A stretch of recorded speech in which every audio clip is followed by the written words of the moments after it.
Welcome to part 4 of From Animal to Advocate. It's my interview with Marc MacYoung. And before we get into that, obviously, please go to surviveviolence.com. Give us your email. We'll give you a free masterclass. Send your friends there. Completely free. We don't sell the information. It's just the best way to keep in touch with us, especially, if we get deplatformed or anything like that. We can still keep in touch with you. Let you know about all the subject matter experts that we interview here, if they have any new seminars or products coming out or books. And the same thing, the latest from us will be coming out. It's really the best way to keep in touch with us. Also, please, if you haven't subscribed to the channel yet, please subscribe to the channel, make your comments, and absolutely post your thoughts. We really, really appreciate it. Okay.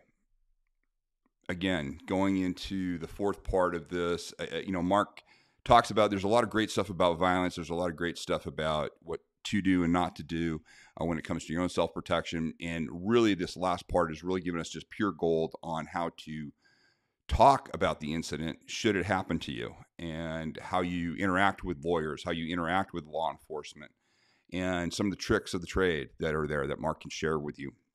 Really, really valuable information. And I think you're going to love the closeout to this. So let's just get to it. Okay, I mentioned self-defense is square on the floor. Yes. Okay. Participating in the creation and escalation of the conflict flushes self-defense down the toilet. Yeah. Okay. So part of this is that you actually have to be seen trying to avoid it. You have to be able to explain what you did to avoid it. Okay, that's a big one. If the security camera says whoa, it shows you going whoa and backing away. Okay, that's evidence that you tried. Right. See, I tried to avoid, and well, why didn't you keep doing it? Because did you see where he kept on following and closing the distance? It wasn't working. Right. Right. These are the games, and again, this is way bigger than we can do in the available time, but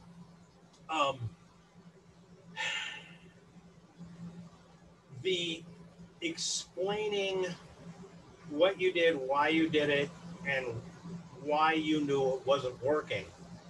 Anything you say, you have to expect it to be challenged. Okay, for example, I already mentioned,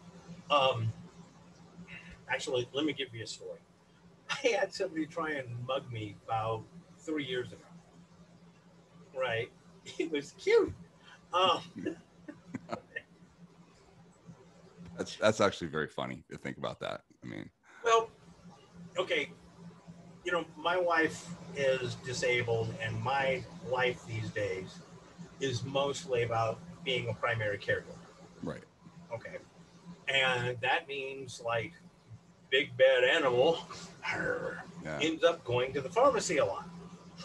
Right. Right. So here I go. I walk into the pharmacy, and there's a thing called a robbery spot. And that's a location where people are going to wait to do robberies.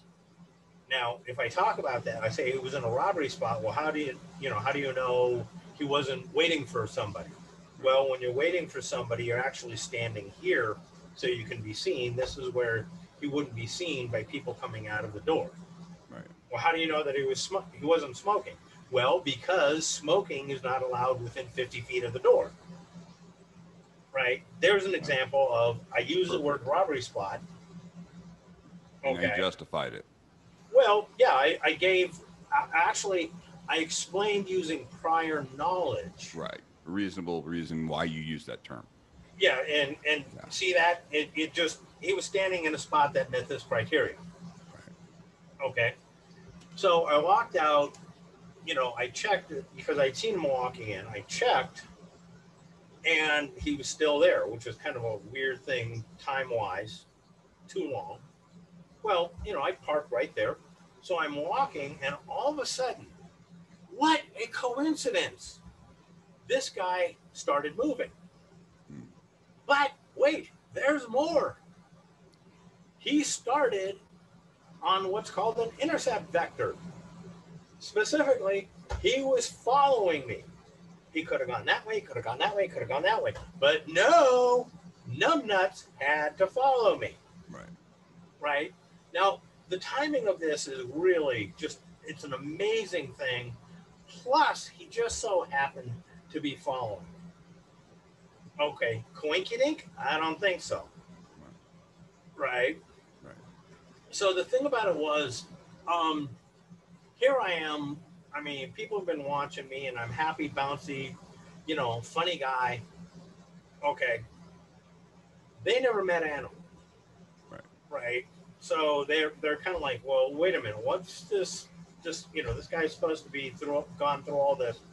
Well, I've never seen myself mad, but people swear that you know when I flip the switch, I become the Tasmanian devil and Yeah. not the funny, stupid one, Right.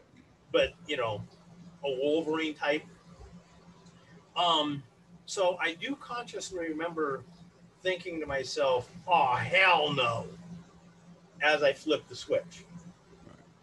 right? And I started turning, and I, I was halfway around when I saw that this guy had turned into a white-tailed deer, and he was bounding away. Did not. Yeah. Interesting. This, little old roly-poly guy, suddenly, well, I got to thinking about it, and in my 5 stages of violent crime, I realized I was talking about the last 15 seconds of the setup for a crime. Well, we started playing with this, and we realized that in a lot of robberies, you have upwards from a minute between when you come on the guy's radar versus when you're looking down the barrel of a gun. Right. Okay, and that is your opportunity, because the earlier on you have many more options that will work, and the closer you get to that point of looking down the barrel of a gun, the less options you have, the less time you have. Okay, so that idea of, well, you have about a minute, right? So articulating this of, once you spot the guy, it's like, yeah, this guy isn't just standing there, but standing in a robbery spot, right? We discussed how to explain how do you know it's a robbery spot? Why do you call it that? Okay. You're watching this guy, and, he does a weapons check, right? Which is basically the guy will adjust the weapon, okay, that he's got concealed. Now, believe it or not, most criminals don't use holsters. Okay, so things tend to shift around, and you often end up with one bald willy as they draw. But that's just me having way too much fun and incompetence. But um, when you talk about a weapons check, it's very much an adjustment and making sure it's ready to be drawn. Right. So they're going to ask you, well, how do you know he just didn't touch himself? Well, a touch is a light, fast, right? A weapons check is a very deliberate action. Yeah. Then you saw him do a witness check. Well, a witness check is a fast look proximity. I guarantee you're going to be asked, well, how do you know he wasn't looking for a friend? Okay. Now, I've handed you two of the three things. How do you tell the difference between a witness check and looking for a friend? I'm assuming, by the way, Rory talked, it's his term, witness check. No, we didn't do. We didn't cover this. So this is excellent. Okay. So coming in for a witness check, I would imagine if you're looking for somebody, you're in one direction and you're focus vision. You're searching rather than scanning. You're not doing a quick scan. Right. Like you're talking about. I mean, that would be my first guess. And you're right. Okay. And let me flesh out what you just said, but you got it in one. Okay. Okay. A witness check is a fast scan just looking for proximity. Is there anybody close enough to stop, interfere, to see what he's doing? Right. Okay. And when you watch the video, you'll see this. What you did when you're talking about looking for somebody is you pause, right? Right. You were looking, and that is, I'm looking like, say you're looking for your wife. Mm-hmm. Okay. You know what your wife looks like. And half the people you're looking at as you're looking for your wife, you're immediately going to disregard because they're guys. Okay. Your eyes slide over guys, but then they stop on women. It's like, no, that's not her. No, that's not her. You take the time to verify. Right. Okay. Here's something else. As a married man, you probably understand this. Um, Stop looking. Yes. Oh, yes. Right. By the way, for the young guys in the crowd, in case you wonder how your girlfriend or wife always catches you looking, because she's looking too. Yes. Right? She sees a good looking woman, and first thing she's going to do, are you looking? Yep. Right? So the trick is see the woman, don't look until your wife looks at you and goes, oh, he's not looking, looks away. And Then you look. Right? So great. These are life skills that young guys need and old guys know. Um, but the thing is that once you see somebody, you who you're looking for, you stop looking. Right. Okay. Now, you did a pretty good job of explaining the difference between a witness check and looking for somebody. But now you know that if you use these terms, you have to be able to defend them. Okay. That's the interesting part. The interesting part is people think I'm just going to tell the truth, quote unquote, and you have to understand how to tell the truth. You know, you have to legally, from a legal sense, and that's why this is so valuable, because people just have they have all sorts of illusions about the legal system and what it is. They think it's completely corrupt and they don't have a chance and you can get screwed, which, you know, there are absolutely cases of that. Or they think that it's just, you know, oh, I'm going to be able just to tell my story and everything's fine. Right.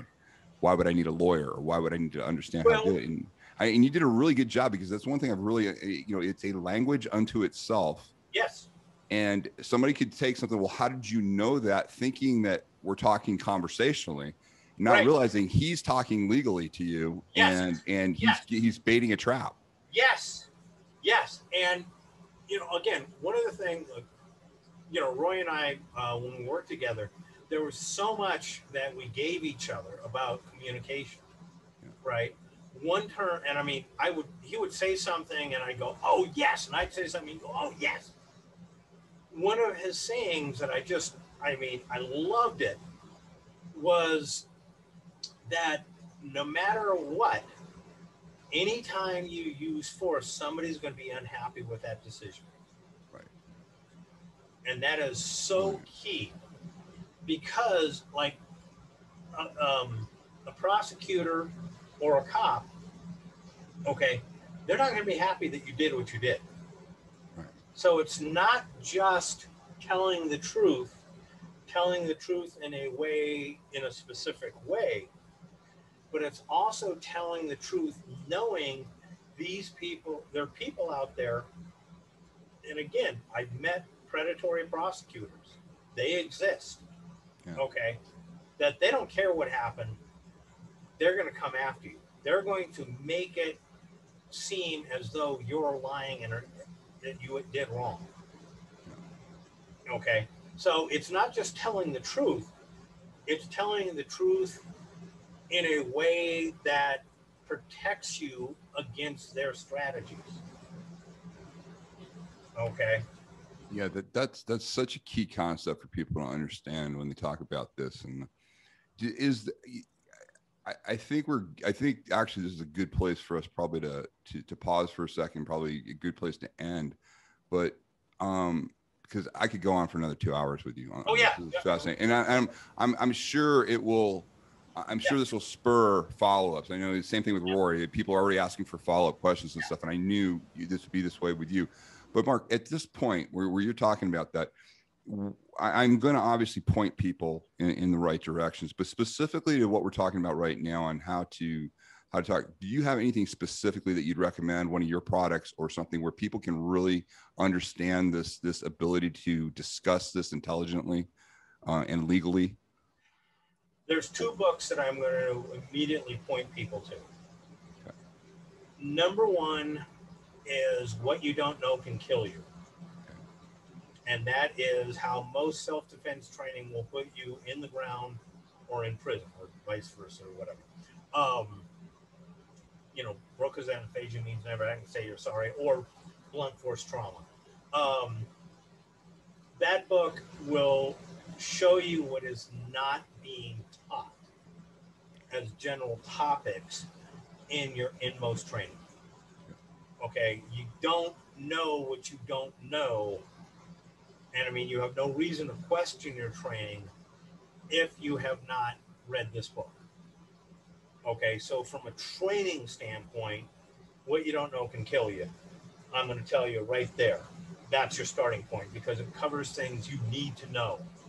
And the more effective you are, the better physically adept you are and capable of hurting people, the more you have to up your game in that kind of training.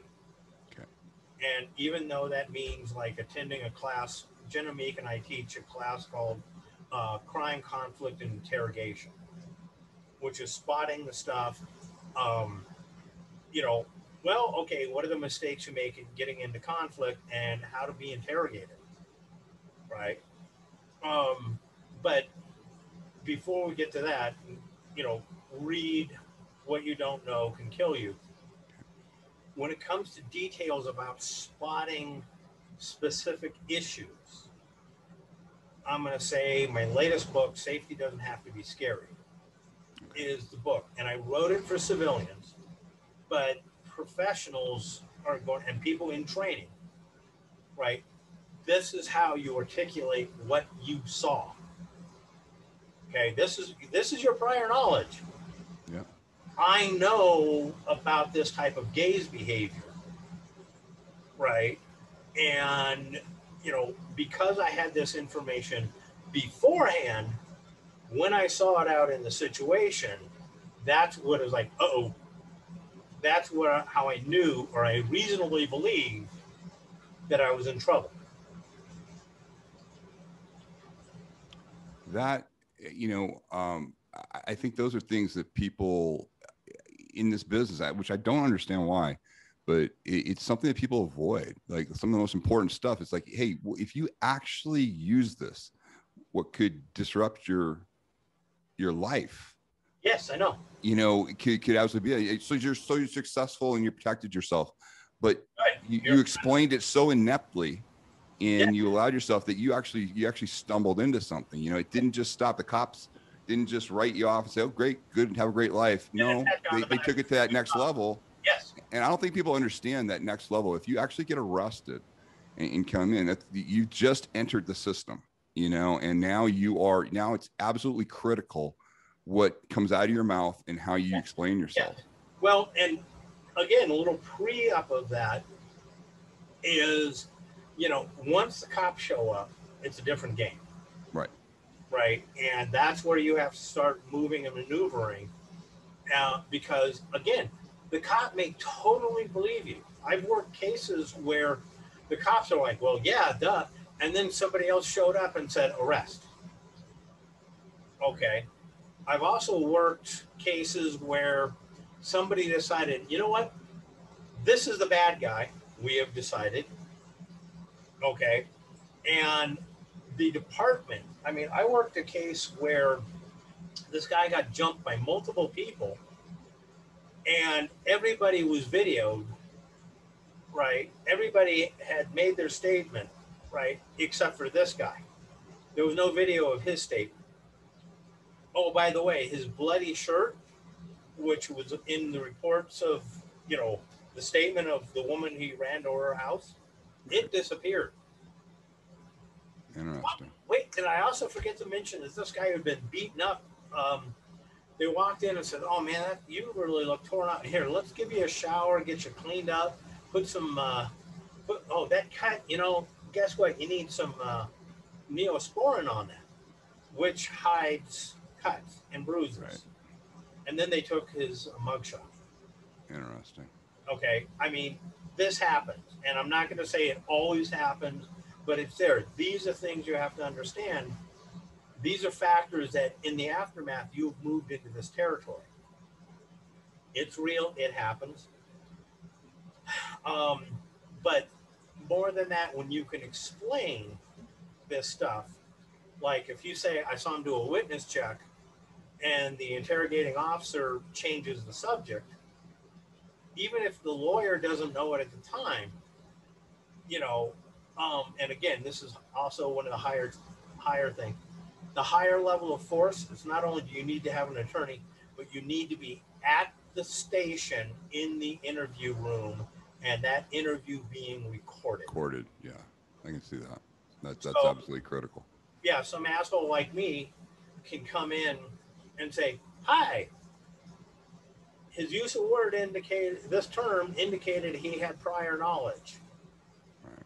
At this moment is when the interrogator changed the subject to keep that from being revealed.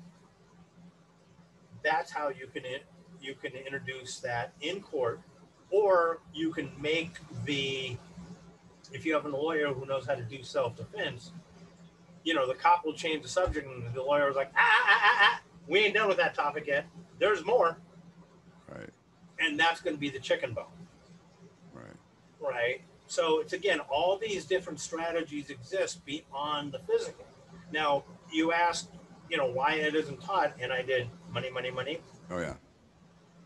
Part of this, and this isn't just the fault of the teachers, this is also fault of the students. They don't want to know. Oh, yeah. And if you insist on teaching it, they'll go find somebody who'll give them what they want. Exactly.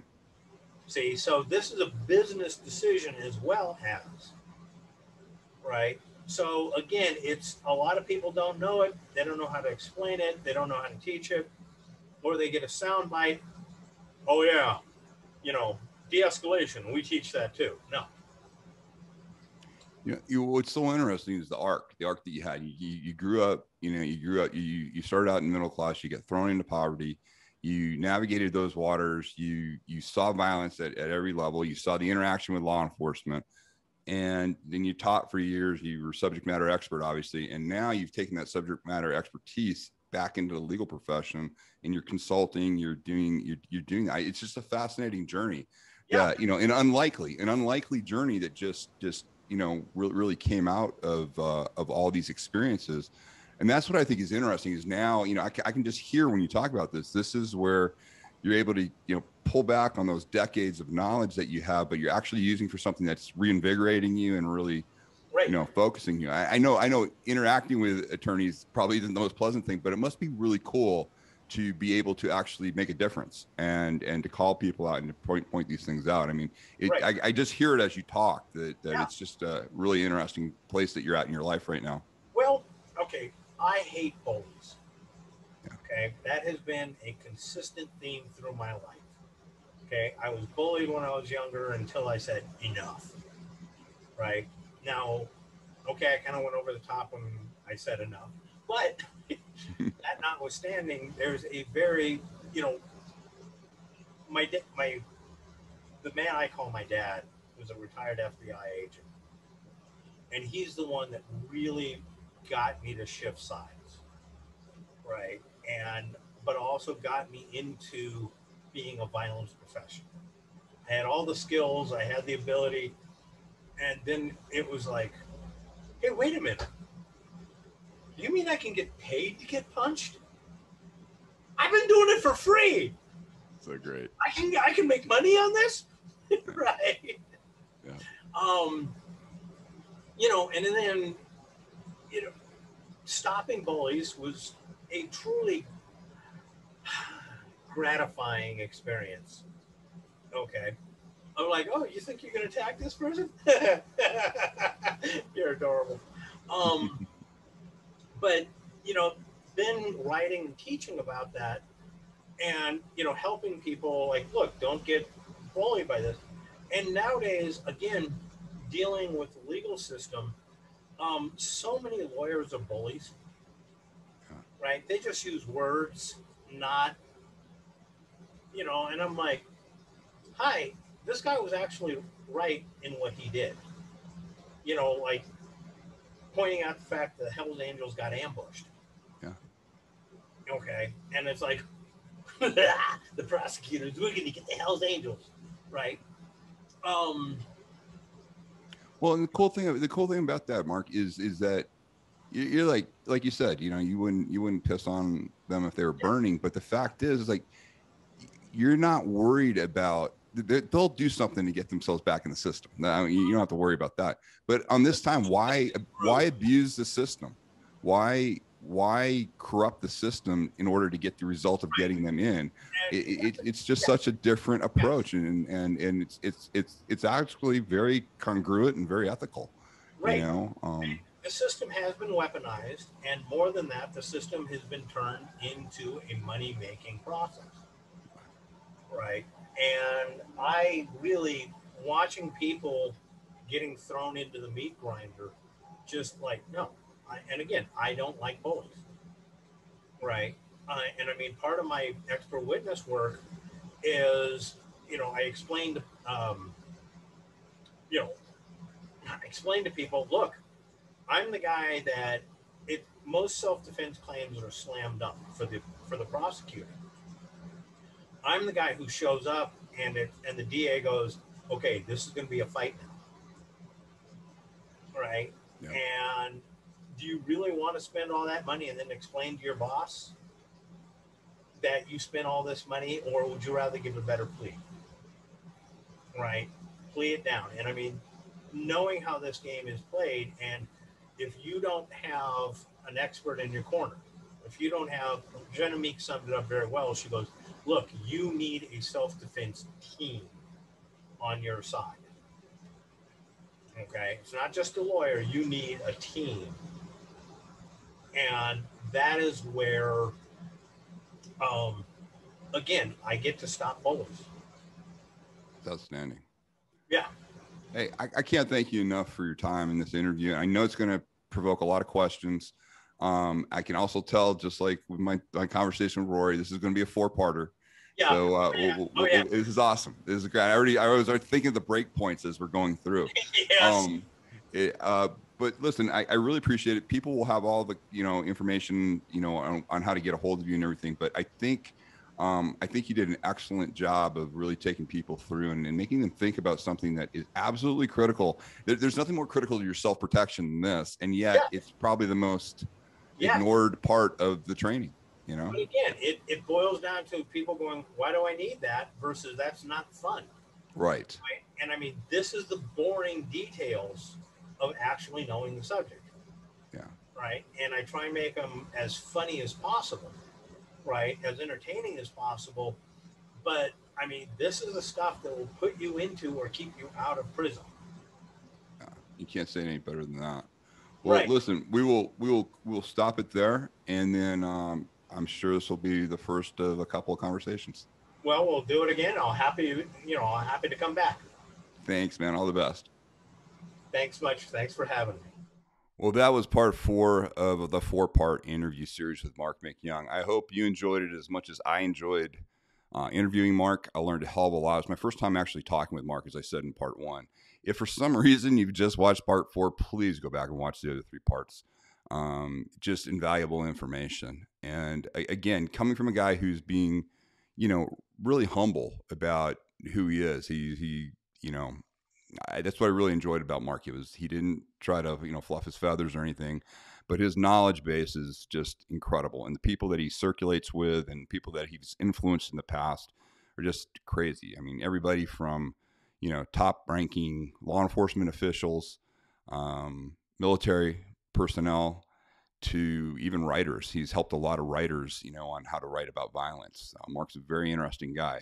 My buddy Barry Eisler, has hung out with Marc a lot. And if you haven't read his John Raines series, you absolutely should. But anyways, you can't get much better than Marc when it comes to this information. Please get his book, What You Don't Know Can Kill You. I think it's absolutely required reading, especially for anybody that, has been training.